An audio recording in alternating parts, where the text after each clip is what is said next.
Welcome to Data. Don't leave home without it. Please take a moment to read our aspirational goals. So we start with a question. What is data? This definition comes straight out of the dictionary. Data are facts and statistics collected together for reference in analysis. Data is information that can be measured in some way, then organized and analyzed. Data is all around us and used in every profession.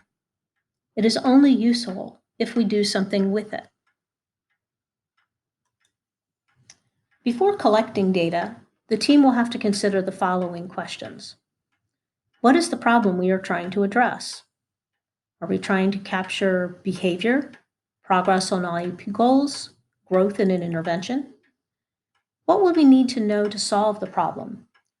Do we need to know what's happening, how often something is happening or not happening, where it's happening, when it's happening, or in the case of ABC or FBA data, why it is happening at all? How long should we collect the data? There should be a time limit set at the beginning. It can be adjusted, but it should never go on ad nauseum. 4 to 6 weeks is a good basic time frame to start with. How often should we collect it? Hourly, daily, weekly? Well, it depends on what we're looking for. Who is collecting the data? The teacher, instructional assistant, speech-language pathologist, behavioral support, all of the above, some combination. The team should decide together, and it should be decided before the data collection begins. Lastly, after we have our data, we should ask, what does the data tell us? So why do we collect data? Data is one of the most powerful tools educators have to inform, engage, and create opportunities for students. It connects you to the students you support. It should allow us to reflect on our own practices and beliefs about a student and his or her needs. It should spark conversation and problem solving and decision making. When we have data, we make better choices about what to do next. It is imperative, however, that we remember the collected data is confidential and not open to conversation outside of a select few individuals. When we collect data, we have a variety of tools available to use. Some are high-tech and some are low-tech. The type of data requested will determine the chart developed. Here is a low-tech point sheet. It happens to be used quite often in pyramid classes. The goals on the side are individualized to the student, or they could be class rules.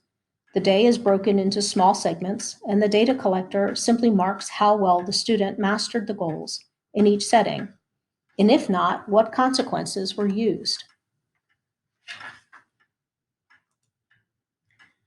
Again, this is a low-tech frequency chart. During 30-minute time intervals, the data collector is simply counting how often a behavior occurs during a designated time period. Time periods could be by the minute, the hour, day, week, or class period. This is most useful for discrete behaviors, such as the number of curse words, the time the student raised their hand or hit their head or kicked a wall or called out, were out of their seat. Or it could be positive data, such as how many assignments were completed during a given period. Duration data tells us how long something lasted. It monitors the percent of time a behavior occurs during the observation period. To measure the percentage, you would sum the time, or duration, then divide by the total time.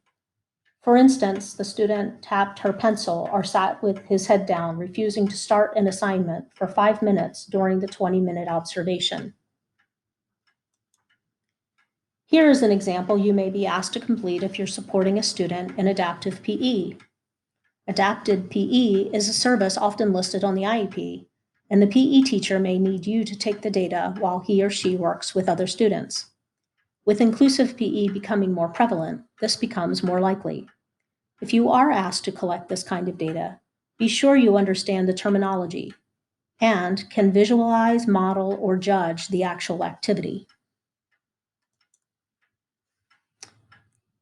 Another data chart breaks a period of time, for instance, the school day, into the activities in which the student is engaged. For instance, how much of the day was the student engaged in learning versus not engaged versus receiving a reinforcer. Data like this allows us to track patterns and to note how productive students are or how often they work individually with students or with adults. The really fun part of data analysis occurs after the case manager inputs all of the low-tech tallies into a chart within Excel or Google Sheets or Pear Deck.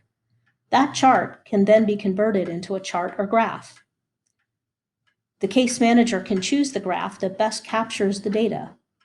Pictures are powerful, and often it is the graph that leads the conversation with parents or students when we are trying to make a change in behavior or demonstrate the positive growth after a change.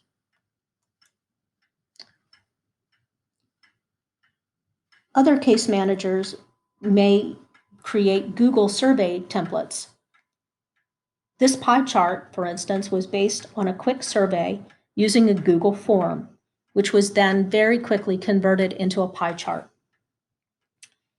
We can use this kind of data or collect this kind of data from any device which supports Google.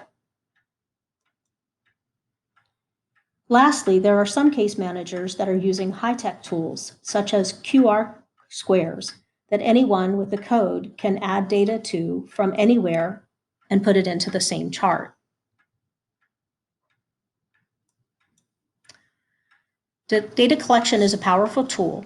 If you have any questions on how you can support students in data collection, please consider adding them to the assessment that goes with this presentation. Thank you.